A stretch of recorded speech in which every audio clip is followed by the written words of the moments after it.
দেখানো হচ্ছে এবং যারা দূরে দূরে বসে আছে তারাও দেখতে পাচ্ছে যে এই অনুষ্ঠানে আজকে আমরা সবাই সমবেত হয়েছি এবং এই অনুষ্ঠানটা ভূতের ওপর, ভূতের গল্পের ওপর। আমাদের মধ্যে রয়েছেন প্রখ্যাত সাহিত্যিক শীর্ষেন্দু মুখোপাধ্যায়। এবার তিনি আমাদেরকে শোনাবেন যে তিনি কখনো ভূত দেখেছেন কিনা বা ভূত সম্পর্কে তার কোনো আলাদা অনুভূতি হয়েছে কিনা কোনোখানে গিয়ে, তার কথা। তার আগে আমি একটু বলি যে আজকে যারা এখানে এসেছো, যারা সবে অস্তিত্বের স্বাদ পেতে শুরু করেছে, একদম বাচ্চা যারা, তারা ভুলেও ভেবো না জানি তোমাদের চেয়ে বয়সে খুব বড়, কাছাকাছি বয়সী। কেননা আমি মনে করি সবসময় যে আমরা যতই বুড়ো হই না কেন, এই ছোট্ট আমিটা কিছুতে আমাদের হাত ছাড়ে না, সঙ্গে সঙ্গে চলে। এখন আমি অনেক তোমাদের মধ্যে ছেলে মানুষই করি। আমার নাতনি, সে আমাকে শাসন করে মাঝে মাঝে, তো সে আমাকে তোমাদের বলে রাখি কম্পিউটার শেখায়, তার বয়স 4.5 বছর। তোমরা অনেকেই তাই বড়দের কম্পিউটার শেখাও, মোবাইল ফোনে নানা রকম অ্যাপস তোমরা জানো, তোমরা অনেক কায়দা কারণ জানো যেটা বড়রা জানে না। এসব অনেক অসহায়তা এখন বড়দের আমরা দেখতে পাই, তারা বাচ্চাদের কাছে খানিকটা মাথা নত করতেই হয় তাদের। আমি তোমাদের আমি খুব বন্ধু বলে ভাবি, একদম সমবয়স্ক বন্ধু বলে ভাবি, এবং তোমরাও আমাকে তাই ভাবলে আমি খুব খুশি হব। আবার ভূত, আমাকে ভূত বিশেষজ্ঞ বলে একটা এখন ব্র্যান্ডেড করা হয়েছে যে শীর্ষেন্দু মানে ভূত।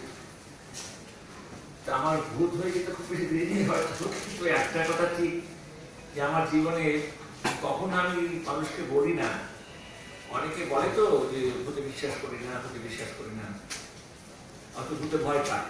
আবার অনেক মানুষ আছে ভূতে ভয় পায় কিন্তু বলার সময় বলে ভূতে বিশ্বাস করে না। অনেক সেলিব্রিটি আছে, অনেক বিখ্যাত মানুষ আছে, তারা ভূতে ভয় পায়। সৌরভ গাঙ্গুলি খুব বীর মানুষ, তো সে ফাস্ট বল খেলে, কিন্তু সেও কিন্তু খুব ভূতে বিশ্বাস শুধু করে না, ভয় পায়। এমন হয়েছিল যে বিদেশে একবার হোটেলে একা ঘরে থাকতে না পেরে সচিন তেন্ডুলকারকে ধরে এনে নিজের ঘরে শুয়েছিল। আর যে বিখ্যাত গায়ক আছে শানু, সে আমাকে বলেছিল একবার যে মশাই আমি ড্রাইভারকে এনে বলি যে তুই আমার ঘরে শো, আমি একটা শুতে পারবো না ভালো হোটেলের ঘরে, এমন অবস্থা। সুতরাং অনেকেই ভূতে ভয় পায়, আমিও পাই, কিন্তু আমি কখনো বলি না। বাহাদুরি করার আমার কিচ্ছু নেই যে আমি ভূতে বিশ্বাস করি না। তা আমার জীবনে কয়েকটা ভৌতিক অভিজ্ঞতা আছে, তোমাদের কাছে বলে কোনো লাভ নেই, কেন তোমরা জানো। কেন এতবার সেটা আমি বলেছি টিভিতে, বিভিন্ন জায়গায়, বিভিন্ন সময়, ইন্টারভিউতে বহুবার সেই প্রেম সাহেবের গল্প আমি পড়েছি। প্রেম সাহেবের সে পায়ের শব্দ শুনতে পেতাম ছেলেবেলায়, একদিন দুদিন নয়, বছরের পর বছর। এবং দীর্ঘদিন সেই প্রেম সাহেব আমাকে জানান দিয়েছে যে তিনি আসেন। আমাদের ঘরে যে একটা ডাইনিং টেবিল ছিল, সেটা এক সাহেবের কাছ থেকে কেনা হয়েছিল, সেটাকে ঘিরে তিনি মাঝে মাঝে নিশুত রাতে এসে পরিক্রমা করতেন, হাই হিলের শব্দ পেতাম। দীর্ঘদিন সেই টেবিলটা, এখনো সেই টেবিল আমাদের বাড়িতে আছে শিলিগুড়িতে, কিন্তু সেই টেবিলের চারদিকে এখন আর সে বেন সাহেব ঘোরাফেরা করেন না, তিনি এখন দূরবর্তী হয়েছে। দীর্ঘদিন এই কাণ্ড চলেছে। আর বাচ্চাদের কথা তো বিশ্বাস করে না, জানো তোমরা, অনেক কিছু তোমরা দেখো, বোঝো, তোমাদের মতো করে পারসিভ করো, বড়রা তোমাদের কথা বিশ্বাস করতে চায় না, বলে ও ছেলে মানুষ। তো আমি যখন বলতাম যে এরকম পায়ের শব্দ শুনি, তো বলে ওই তো ক্যান্ডেলের শব্দ হয় তাই শুনেছিস, ওইটা সরকার। বাচ্চারা কিছু বোঝাতে পারে না এটার অভিজ্ঞতা কত সত্য। বাচ্চাদের গুরুত্ব সবসময় কম দেয় বলো, আজকাল একটু গুরুত্ব দেওয়া বেড়েছে, কিন্তু সে আমাদের একেবারেই আমাদের পাত্তা দেওয়া হতো না, কারণ বলতাম কিন্তু বিশ্বাস করতো না। একা একা আমাকে সেই অভিজ্ঞতা সঞ্চয় করতে হয়েছিল, ভাগাভাগি করে নেবো তার কোনো উপায় ছিল না। যাই হোক, পরবর্তীকালে আরেকবার পুনায়া খনিতে দিনে দুপুরে আমার একটা অভিজ্ঞতা হয়েছিল, সে সাংঘাতিক অভিজ্ঞতা। সে মানে সেই ভূতের সঙ্গে আমার প্রায় সংলাপ বিনিময় হয় আর কি। আমি সেই এমন অবস্থা হয়েছিল যে আমি গিয়ে সে আলমারিটা, যে আলমারি থেকে বারবার পাল্লা বন্ধ হয়ে যাচ্ছিল, খুলে গিয়ে দাঁড়িয়ে তখন বললাম এই তো বাঙালি ভূত নয়, এখানে যদি ভূত হয়ে থাকে সে নিশ্চয়ই বাংলা বোঝে না। ইংরেজিতে বললাম যে তোমার কিছু বলার থাকলে বলো, তুমি এরকম করছো কেন? তবে বাথরুমের ভিতর থেকে শব্দ হচ্ছে, দরজায় ভীষণ দুম দুম দুম দুম করে শব্দ।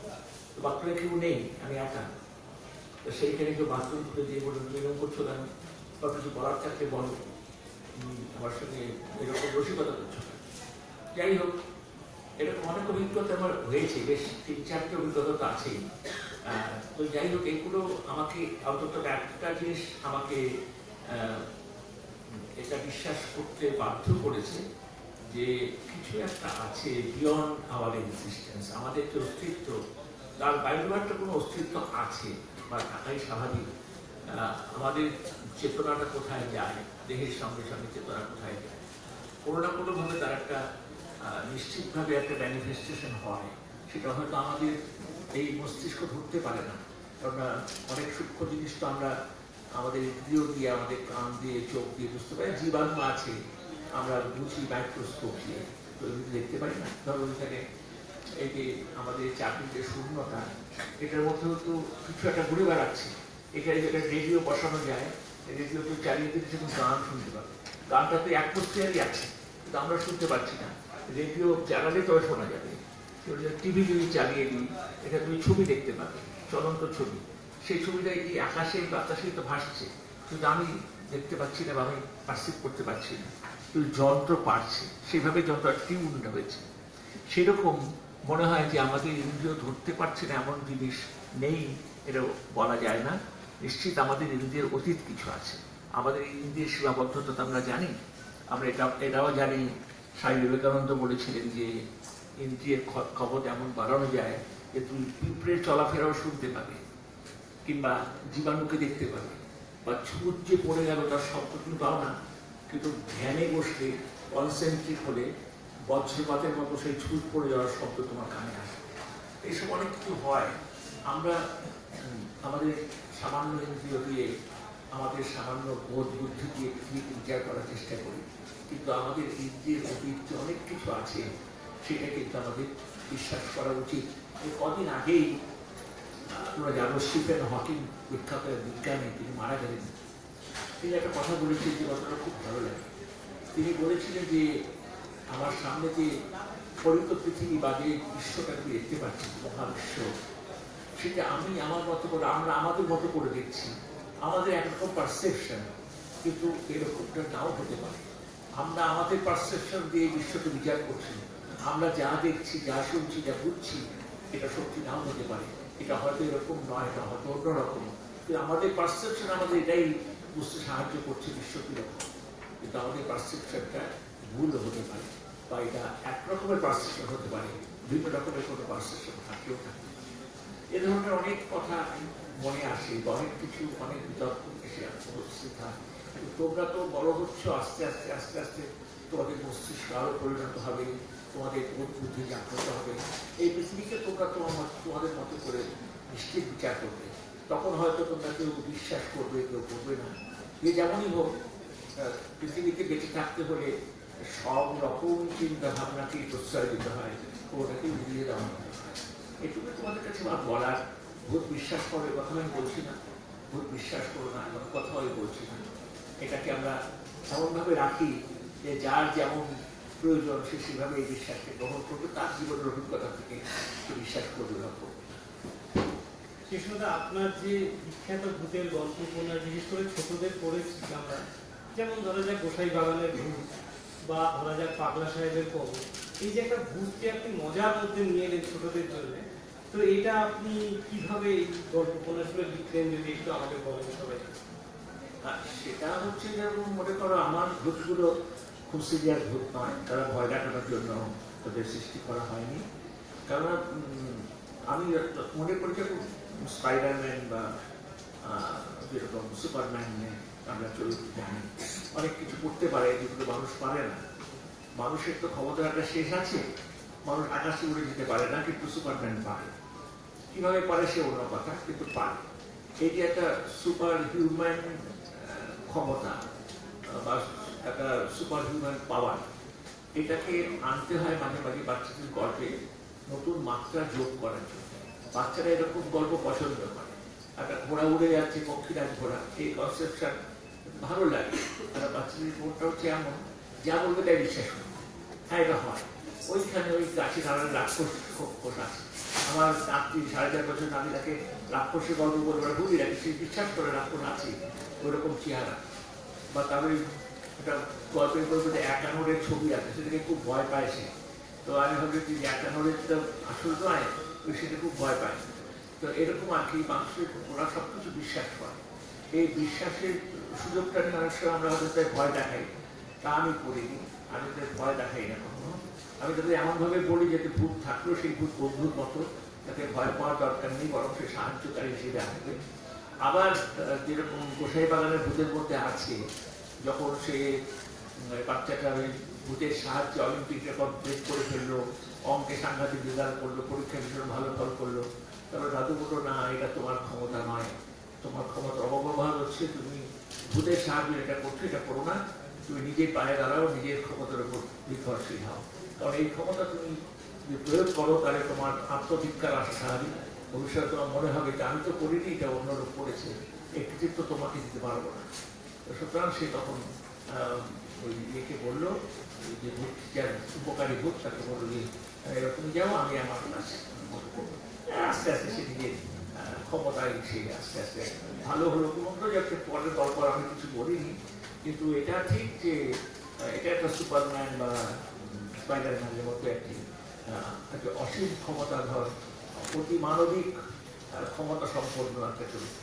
তাই গল্পে, বাচ্চাদের গল্পে এটা খুব দরকার আছে। বড়রাও ভালোবাসে, বাচ্চারা শুরু না, বড়রাও ভালোবাসে। তোমরা কে কে পড়েছো গোসাই বাগানের ভূত? তোমাদের কোনো প্রশ্ন জিজ্ঞেস করার আছে? কিছু জানতে চাও? বলো। তুমি হাত তুলছিলে, উঠে দাঁড়াও। তোমার নাম কি? সুচেতনা সেন। আচ্ছা, আমি এই জিনিসটা নিয়ে লিখেছিলাম। আমার প্রশ্নটা হচ্ছে যেটা আপনি বললেন যে ভূত আছে হয়তো, কিন্তু আমার কি তাকে না ভয় পেয়ে আমার ভয়কে কি শুধু আমি ভূতের ভয়টাই জয় করব, নাকি সব ভয়কেই জয় করা যায়? বাহ, খুব ভালো কথা, ভীষণ ভালো কথা। আসলে আমাদের সব ভয়কেই জয় করার কথা বলা আছে। ভয়কে জয় করা ঠিক, কিন্তু আমাদের কোনো কোনো জিনিসকে ভয় পাওয়া উচিত। যেরকম কোনো পাপ কাজকে, অন্যায় কাজকে বা দুষ্ট লোককে ভয় না পাওয়াটা আবার ভালো নয়। সেখানে দুষ্ট লোকের কাছ থেকে একটু দূরে সরে থাকা ভালো। সেখানে ভয় পাওয়াটা তোমার বন্ধু হতে পারে। তবে এটা ঠিক যে ভূতের ভয় বা অকারণ ভয়, অন্ধকারকে ভয়, এই ভয় হয়তো আমাদের দুর্বলতা, কিন্তু কোনো কোনো ক্ষেত্রে ভয়টাও আমাদের সাহায্যকারী হতে পারে। যে সেই ভয় অন্যায়কে বা খারাপকে বা দুষ্টকে যদি অ্যাভয়েড করার ব্যাপার থাকে, সেখানে ভয় পাওয়াটাই বোধ আমার মনে হয় অস্তিবাচক ব্যাপার হবে। আর কেউ? হ্যাঁ, উঠে দাঁড়াও। কি নাম তোমার? সৃজা, আজকে তো খুব স্পেশাল দিন। আজকে তুমি একদম মুখোমুখি শীর্ষেন্দু মুখোপাধ্যায়কে পেয়েছো। বলো, তোমার কি প্রশ্ন? বলছি যে ভূতের গল্পে মাঝে মাঝেই লেখা হয় যে ভূতের গা ছায়া ছায়া হয় বা রাক্ষসের বড় বড় দাঁত হয়, এটা কি সবসময় সত্যি? ভূতের যে চেহারা কি হচ্ছে বলা খুব মুশকিল। এখন আমরা তো ভূতের ছবিও দেখেছি, গল্পের বই নানা রকম ভূতের ছবি আঁকা হয়। আমার মনে হয় সেগুলো ভূতের আসল চেহারা নয়। তো ভূতের আসল চেহারা বা বলা বলতে এটাই বলে রাখা ভালো যে ভূতের কোনো আকার প্রকার চেহারা বা শরীর নেই। শরীর থাকলে সে আর ভূত কিসে। তো যাই হোক, কিছু একটা হবে। আমার সেরকম অভিজ্ঞতা নেই, আমি ভূতের দেখা পাইনি, কিন্তু তার শব্দ শুনেছি, সারা পেয়েছি, কিন্তু দেখা পাইনি। দেখা পেলে হয়তো অজ্ঞান হয়ে যেতাম, পাহাড় ফের হয়ে যেত, তাই না কি হতো। দেখা পাইনি, চেহারা কিরকম সেটা তাই বলতে পারবো না। সেটা যে দেখেছে তাকে জিজ্ঞেস করা ভালো। আমি এর উপরে একটা কবিতা লিখে নিচ্ছি। এনেছো? আচ্ছা, সেটা আমরা একটু পরে শুনি। আমরা দেখে নিই আর কারোর কোনো প্রশ্ন আছে নাকি। আর কারোর কোনো প্রশ্ন? হ্যাঁ, তুমি নিয়ে নাও। তো নাম বলো সবার আগে। সৌগত ঘোষ। আচ্ছা, ভূত থেকে কি আবার মানুষ হয়? এটা বলা খুব মুশকিল। তোমার সাথে কঠিন কঠিন প্রশ্ন করলে তো আমি তো বিপদে পড়ে যাবো। আচ্ছা শিশু, আমি একটা প্রশ্ন করি। আপনি বললেন আপনি ভূত দেখেননি, আপনার লেখায় আপনি অনুভব করেছেন। তা লেখায় আপনি যখন ভূতের একটা চরিত্র আঁকেন তখন সেই ভাবনাটা আপনি কিভাবে আনেন? হ্যাঁ, মানে ভূত দেখে যে বুকের পক্ষে রাখতে হবে এমন নয়, কিন্তু কথা হচ্ছে যে আমার ভূত তো মজার ভূত থেকে নানা রকম চেহারা ধরেই আমি আনি। কারণ সেখানে আমি একদম বাচ্চাদের মতোই হয়ে যাই, ওদের মতোই হয়ে যাই। আমার ওই দিচ্ছে এরকম অবস্থা হয়, যেহেতু আমি তখন আমি ভূতকে নানা রকম চরিত্র তৈরি করে দিই। আসলে আমার ভূতগুলো হচ্ছে ওটা সেই চরিত্র, একদম কংক্রিট চরিত্র।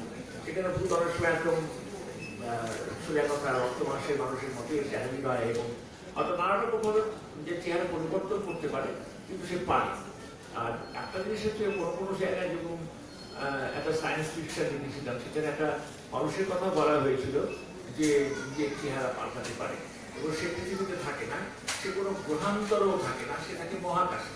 অর্থাৎ এই মহাকাশে বিচরণ করে, যেখানে এত ঠান্ডা এইভাবে কোনো প্রাণী করা সম্ভব না। কিন্তু আমি ওভাবে ওটা করেছি, সায়েন্স ফিকশন, ফিকশন মানে ফিকশন, কল্পনায় যে তারা মহাকাশে বিচরণ করে, এবং তারা যখন তখন নিজের রূপ পাল্টাতে পারে। একমাত্র অঙ্ক ছাড়া তাদের ধরবার কোনো উপায় নেই, তাদের আইডেন্টিফাই করার কোনো উপায় নেই। এ ধরনের নানা রকম চরিত্র আমাদের কল্পনা করে দিতে হয় অনেক সময়, সেভাবেই কল্পনা করে দেখেছি। কাজে আমার ভূত প্রতি মানুষের সব কখনো সময় একাকার হয়ে যায়, যেরকম গ্রহান্তরের মানুষ আসে, ইটি যেরকম এই ভূতও নয়, মানুষও নয়, কিন্তু একটা অন্য ধরনের প্রাণী, যেটা আমাদের চেনা প্রাণী নয়। এরকম নানা তো মানুষের কল্পনায় দেখা যায়। কিছুটা সত্যিকার ইটি নয়, সে এক্সট্রাইটের বা হচ্ছে অন্য গ্রহের প্রাণী, সে প্রাণী নাও হতে পারে, বড় রকম কিছু হতে পারে, রোবট হতে পারে, অনেক কিছু হতে পারে। হ্যাঁ, আমি দেখতে পাচ্ছি একটা, দুটো, তিনটে হাত। সবার আগে হাত তুলেছো তুমি। ওকে একটু মাউথপিসটা দাও। আগে বলো তোমার নামটা। আমার নাম বিদিশা সরকার। বেশ, এবার বলো তোমার কি প্রশ্ন ওনার কাছে। ভূতেরা কি মাঝে মাঝে মানুষের শরীরের মধ্যে ঢুকে তাদের ইচ্ছে মতো কাজ করতে পারে? কারণ একবার আমার মাসির এরকম হয়েছিল যে উনি কারোর কথা শুনছিলেন না, হঠাৎ করে তিনি অজ্ঞান হয়ে যান, তারপর আবার ঠিক হয়ে যান। এরকম একটা ঘটনা কিন্তু আমার এক কৃষির ক্ষেত্রে হয়েছিল, আমাদের ঘটনা। সে ঘটনা তাকে দেখিনি তখন, কিন্তু সেটা আমি শুনেছি। এখন এটা বলা খুব মুশকিল যে ভূত কিভাবে ঢুকবে মানুষের ভেতরে, কিভাবে তাকে কি কাজ করিয়ে দেবে, বলা খুব মুশকিল। আমরা শুনেছি গ্রাম দেশে খুঁজে পায় পায় এসব শুনেছি, কিন্তু আমার মনে হয় সেগুলো বেশিরভাগই মৃগী রোগ বা ওই ধরনেরই ব্যাপার স্যাপার, সেগুলো ঠিক বুঝতে পাওয়া ব্যাপার নয় আমার যা মনে হয়। আমার স্বপ্ন হয় এগুলো অনেকটাই আছি আরো দ্রুত গল্প। বেশ, তারপরে কি হাত তুলেছিল তুমি? হ্যাঁ বলো, তোমার নাম বলো আগে। আমার নাম এথেনা বসু। আমি জিজ্ঞেস করতে চাই, আপনার লেখা যে গোসাই বাগানের ভূত গল্পটা, তার মধ্যে কি ভূতের কোনো আলাদাই দুনিয়া আছে, নাকি মানুষের দুনিয়ায় ভূত থাকে? তুমি কি উপন্যাসটা পড়েছো? হ্যাঁ, হ্যাঁ। আমি বলতে চাইছি গোসাই বাগানের ভূতে। বলছে ভূতেদের কি কোনো আলাদা জগতের মধ্যে থাকছে, না তারা মানুষের জগতেই ঘুরে বেড়াচ্ছে? আপনার গোসাই বাগানের ভূতে এখানে দেখা যাচ্ছে ভূতের আলাদা সমাজ আছে, যেহেতু তারা মানুষের সমাজে বেশ ভালোই বিচরণ করে। এখানে দেখানো হয়েছে যে আলাদা একটা সমাজ আছে, এবং সেখানে ভূতদের নিয়মও আছে। এখানে ওই মানে যদি তাকে নিয়ে খুব ভয় না পায়, তার খুব কত অপমানজনক ব্যাপার, ওটা পানিশমেন্ট হচ্ছে মাথা কেড়ে নেওয়া। তো এরকম আর কি মাথা বাঁধা রাখতে হয়, মাথা নিয়ে নেয়, ফলে আমাদের খুব অপমান, তখন মাথা ছাড়া আমাদের ঘুরে বেড়াতে হয়। এসব ওগুলো আজগুবি ব্যাপার, মজার ব্যাপার, এর সঙ্গে বাস্তবের কোনো সম্পর্ক নেই। এই কথা মনে করো না যে আমি ভূতের সমাজে মাঝে মাঝে যাই, ঘুরে ঘুরে আসি, চাটা খাই, এমন নয়। তবে শিশুরা, আপনার ভূতের গল্প করতে করতে ছোটবেলায় মনে হতো এরকম একটা ভূত যদি চেনা থাকতো খুব উপকার হতো। হ্যাঁ, সে তো আমারও উপকার হতো। আর একজন পিছন থেকে হাত তুলেছিলেন তুমি। হ্যাঁ, আগে তোমার নাম বলো। আমার নাম শ্রেয়া দত্ত। আচ্ছা, আমার প্রশ্ন আছে যে ভূত কি সবসময় অন্ধকার জায়গাতেই থাকে, নাকি মানে অন্ধকার জঙ্গলেই থাকে? হ্যাঁ, এইটা নিয়ে না আমি একটা কথা বলি। ভূত নিয়ে এখন অনেকে দেশ বিদেশে অনেক রকমের হাতে কলমে গবেষণা করছে, এবং তারা অনেক অদ্ভুত অদ্ভুত সব থিওরি দিচ্ছে। তার মধ্যে কেউ কেউ বলে নাকি ভূত একটু ঠান্ডা জায়গায় থাকা পছন্দ করে। হ্যাঁ, শিশুদের দেখি বলবে ও হতে পারে ঠান্ডা গরম, ভূতের তো গরম লাগার কথা নয়, ঠান্ডা লাগারও কথা নয়, তার ঠান্ডা গরমের খুব একটা চয়েস থাকারও কথা নয়। তবে অন্ধকারের কথা বলছি না, অন্ধকার থাকতে ভালোবাসি ন্যাচুরালি বেশি আলো টালো হলে তো ভূত আর করে থাকবে, সেখানে তাকে পালাতেই হয়। তবে যাই হোক, অন্ধকার মনে হয় আপাত দৃষ্টিতে ভূতের প্রিয় পরিবেশ। আচ্ছা, আমি আরো একটা দুটো তিনটে হাত দেখতে পাচ্ছি, চারটে পাঁচটা, বাবার একে একে প্রশ্ন বাড়ছে, কিন্তু আমাদের সময়ও সেই মতো কমছে। আমাদের অনুষ্ঠানটা দুটো পর্ব। প্রথম পর্বে আমরা পেয়েছি শীর্ষেন্দু মুখোপাধ্যায়কে, তারপরে আমরা একটা ছোট্ট বিরতি নিয়ে আমরা গল্প শোনার পর্বে ঢুকবো। তো প্রথম পর্বে আমরা প্রায় শেষ জায়গায় চলে এসেছি। আমি দেখতে পাচ্ছি ও সবার আগে হাত তুলেছে, মাউথপিসটা যদি ওকে দেওয়া যায়। আমরা কয়েকটা প্রশ্ন শুনে শীর্ষেন্দুদার আরেকটু কথা শুনে আমরা প্রথম পর্বের অনুষ্ঠান এবার শেষ করব। হ্যাঁ, তোমার নাম বলো। আমার নাম অন্যতম ভট্টাচার্য। বেশ, আমার প্রশ্ন আছে যে ভূত নিজে কি কিছুতে ভয় পায়? বাহ, এইটা খুব ভালো। এটা খুব ভালো প্রশ্ন, ভীষণ ভালো প্রশ্ন। আমার হাততালি দাও, আমি হাততালি দিই। এইটা খুব ভালো প্রশ্ন, এই জবাব আমি দিতে পারবো না, যদি তুমি পারো। আর কে হাত তুলেছিলে? হ্যাঁ, তুমি। তোমার নামটা আগে বলো। আমার নাম দিয়া চক্রবর্তী। আমি বলতে চাই যে নানারকম ভূতের গল্প আমরা পড়ে থাকি, সেখানে বলা হয় ভূতের গা নাকি খুব ঠান্ডা। সত্যি কি ভূতের গা খুব ঠান্ডা হয়? কি বলা মুশকিল, এটাই এবার কি করে আমরা তো কেউ ভূত দেখিনি। এটা খুব কঠিন। এগুলো লেখকের কল্পনা থাকে। কৃষ্ণদা এই যে ভূতগুলো অনেক মজার মজার কল্পনা করে, নানাজন নানাভাবে কল্পনা করে। তাহলে বাড়ির খ্রিস্টান মধ্যে ভূতে থাকার এই সম্ভাবনা। যাই হোক, তা ঠান্ডাও হতে পারে, জানি না, ঠান্ডা সবকিছু ভূত নয়। কিন্তু আমরা এবার অনুষ্ঠানের শেষ পর্বে চলে এসেছি। আমরা আজকে এই বিশেষ দিনে আমরা আমাদের মধ্যে আজকে পেয়েছি প্রখ্যাত সাহিত্যিক শীর্ষেন্দু মুখোপাধ্যায়কে, এবং তিনি এতক্ষণ আমাদের সঙ্গে ছিলেন। তার নিজের ভূত দেখার অভিজ্ঞতা, ভূত দেখা তো না, উনি উপলব্ধি করেছিলেন, সেই উপলব্ধির কথা উনি আমাদের বললেন। ভূত সংক্রান্ত এই যে ছোট ছোট আমাদের যারা খুদে পাঠক, তাদের নানা প্রশ্নের উত্তর দিলেন, বললেন কিভাবে উনি লিখেছেন ওনার সেই বিখ্যাত ভূতের গল্প উপন্যাসগুলো। এইবারে শেষ করছি অনুষ্ঠান প্রথম পর্বে। শেষ প্রশ্ন শীর্ষেন্দুদাকে, কৃষ্ণদা, আগামী দিনেও কি আমরা এরকম ভূতের এরকম গল্প উপন্যাস আপনার থেকে পাবোই, আমরা যারা আমরা ছোট পাঠকেরা রয়েছে? অনেকদিন আগে আমি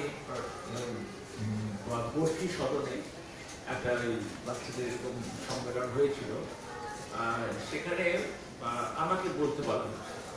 তো আমি বলেছিলাম যে রাশিয়ান চিলড্রেন যারা, তারা তো দুর্ভাগা, তো ইংরেজিতে বলতে হয়েছিল। তো তারা সবাই বললো কেন কেন, আমি বললাম যে একটি কারণে তারা ভূতের গল্প পড়তে পারে না। তার কারণ হচ্ছে রাশিয়া ভূতের গল্প দেখে তখন ভালো ছিল, ওরা অত বিশ্বাস করে না। তো এরকম কথা উত্তর আমি বললাম যে ভূতের গল্পে ভূতে বিশ্বাস করে না বলে ভূতের গল্প লেখা হয় না, কিন্তু পড়িও তো নেই, কি বলে রূপকথার জগৎটাও তো নেই, সেটাও তো অলিক, সেটা নিয়ে গল্প লেখা হয় না। এত রূপকথার গল্প লেখা হচ্ছে সেগুলো তো অলিক, তাহলে সেটাও তো কুসংস্কারে জন্ম দিচ্ছে। তার জবাব তারা দিতে পারেনি। সুতরাং ভূতের গল্প পালন করলেই তো হবে না, সেটা আমার সঙ্গে পলিটিক্যালি সিদ্ধান্ত নেওয়া হয়েছে যে ভূতের গল্প লেখা হবে। অনেক দেশে বারণ, এরকম এটাই মনের সংস্কার, সংস্কার বা ভয় আসা খারাপ, কুসংস্কার বা ভয় আসা খারাপ, কিন্তু রোমাঞ্চ হিসেবে, রহস্যময়তা হিসেবে ভূতের গল্প তো তুই বাদেও পড়তে খুবই ভালো লাগে। ওটা সব ভূতের গল্প নয়, কোনো কোনো ভূতের গল্প। এগুলি তোমরা ভূতের ভয় পাওয়ার কোনো দরকার নেই। আর যে শহরে থাকো, এখানে ভূতে কেন মানুষই দৃষ্ট হতে পারে না, ভূত কি করে থাকে, এত আলো, এত শব্দ, এত গাড়ি ঘোড়া। সুতরাং এখানে ভূতের টিকিট টাকার পাওয়া খুব কঠিন।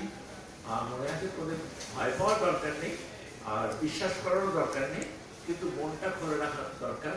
যদি বিশ্বাস করতে হয় করবো, একেবারে সবকিছু উড়িয়ে দেওয়ার মতো নয়। এটুকু শুধু আমার করা। ভালো থেকো সবাই।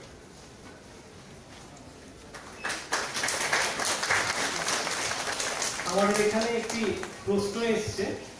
প্রশ্নটা এসেছে আমাদের যে ফেসবুক লাইভ চলছে সেখান থেকে। প্রশ্ন করেছেন কৌশিক পাল যে শীর্ষেন্দ্রবাবু, ভূত এসে কখনো কি আপনাকে কোনো গল্পের প্লট দিয়েছে? এটা তো আমি সেরকম একটা ভর্তি পেলে আমি বেঁচে যেতাম, তো দেয়নি। আর তাছাড়া আমার কত তো কোনো প্লট থাকেও না, গল্প থাকে না, চরিত্র থাকে, কিন্তু সেই অর্থে অনেক সময় গল্প থাকেই না। তাহলে ভূতের কাছ থেকে গল্প পাওয়া যায়নি, এটা আমার দুর্ভাগ্য। যদি কোনদিন পাওয়া যায় তাহলে তো বেঁচে যাবো, অনেক পরিশ্রম আসবে। আমাদের এই প্রথম পর্বের অনুষ্ঠান শেষ দিকে। হ্যাঁ, এইটাই শেষ প্রশ্ন, সেটা নিয়ে আমরা অনুষ্ঠানটা শেষ করছি। বলো, মাউথপিসটা নাও, তোমার ছড়াটা একটু পরে আমরা শুনে নিই, এই পর্বটা শেষ করে নিই আমরা। আচ্ছা, শুনি তো।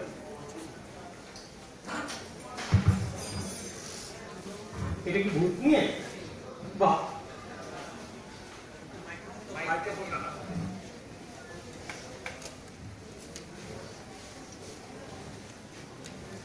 আরেকবার তোমার নামটা বলে নাও।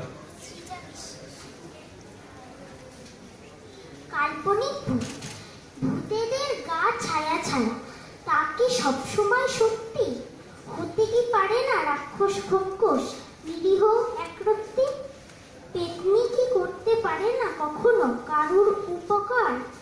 ভূত দেখলেই কেন খাবে ভিড়নি, সে হবে বন্ধু চমৎকার। খুঁজে পাবে কাছে পিঠে পছন্দ মতো অনেক ভূত বন্ধু, তবে তাদের দিয়ে নিজের কাজ কখনো করিও না কিন্তু। ভূত যদি করে দেয় তোমার সব কাজ, তা তো হবেই নিখুঁত, তবু করিও না তাকে দিয়ে, পড়েছ তো মশাই বাগানের ভূত। বাহ, খুব সুন্দর। আর এই কবিতা দিয়ে শেষ হচ্ছে আমাদের প্রথম পর্বের অনুষ্ঠান। আমরা ছোট্ট বিরতি নিয়ে আবার ফিরে আসছি আমাদের দ্বিতীয় পর্বে, সেখানে আমরা সবাই ভূতের গল্প শুনবো।